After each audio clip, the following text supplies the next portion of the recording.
The emotional storm brewing in Salem takes center stage as Days of Our Lives unfolds the heartbreaking and furious reaction of young Thomas DiMera, who finally reaches a breaking point after learning devastating truths about his father Chad DiMera's relationship and the shocking deception surrounding Cat Green's impersonation of his late mother Abigail.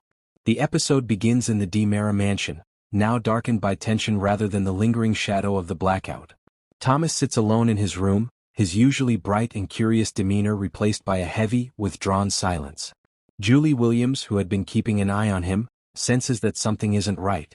She calls Chad, her voice full of concern, telling him that Thomas has barely spoken all day, that he seems haunted, angry, and distant. Chad, already uneasy from his complicated relationship with Kat, tries to reassure her that he'll handle it, but deep down he knows something serious is wrong. When Chad finally gets home, he finds Thomas sitting in the living room, staring blankly at an old photo of their family, him, Abigail, and the kids. The sight of the photograph instantly breaks Chad's heart. He quietly approaches, trying to lighten the mood with warmth, but the moment he starts talking, Thomas's jaw tightens, and his voice trembles as he asks the one question Chad has been dreading: "Why did you lie to me, Dad?" Chad, momentarily speechless, tries to play it carefully. He tells Thomas that adults sometimes don't share every detail right away because things can be complicated. But Thomas is not a child easily pacified anymore. He's old enough to remember his mother vividly, to understand betrayal, and to recognize when something feels wrong.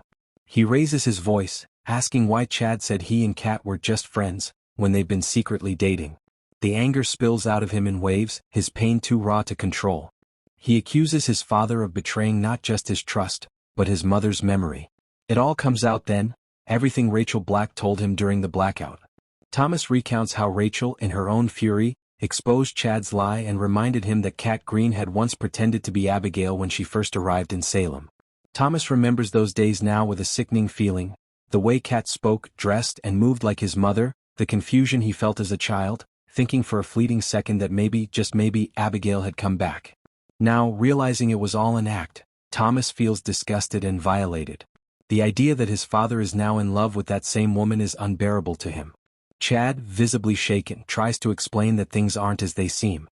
He admits that Kat made a terrible mistake when she first came to town, impersonating Abigail under someone else's orders and out of desperation. But he insists that she's changed, that she's remorseful, kind, and genuinely cares for their family. Thomas, however, isn't ready to hear it. His voice breaks as he shouts that no apology can erase the image of someone pretending to be his dead mother. His eyes well up with tears as he declares that Kat will never take Abigail's place, and that if Chad truly loved his mom, he'd never have allowed someone who disrespected her memory to step into their lives, much less their home. At this point, Chad's own emotions surface. He kneels down in front of Thomas, trying to calm him, his voice trembling with guilt and love. He explains how lonely he was after losing Abigail, how for months he tried to live only for the children, but that eventually he needed companionship again. Kat didn't replace Abigail, he insists, no one ever could. But she brought warmth and light back into his life, and he believes Abigail would have wanted him to find happiness again, not drown forever in grief. Thomas, though, can't accept that reasoning, not yet. The pain of betrayal is too new, and the wound of losing his mother still too deep. When Kat herself arrives at the mansion later, she immediately senses the tension. She greets Chad gently, but Thomas refuses to even look at her. His small shoulders are tense, his fists clenched. Chad tries to smooth things over by telling Thomas that Kat wants to talk, but the boy explodes again, shouting that he doesn't want her in their house, doesn't want her near him, and doesn't want his father with her. His words slice through the air like a knife. "If you really care about me, you'll break up with her." Kat, visibly shaken, tears up but doesn't run away. She bravely steps closer, trying to speak softly, explaining that when she impersonated Abigail, she was manipulated, scared, and didn't realize the full emotional harm she was causing. She admits that it was the worst mistake of her life, and that seeing Thomas's pain now only deepens her regret.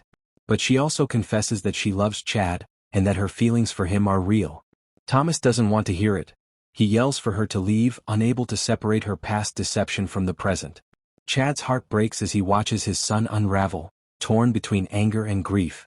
He holds Thomas, trying to comfort him, while Kat stands frozen, tears streaming down her face. Julie arrives again after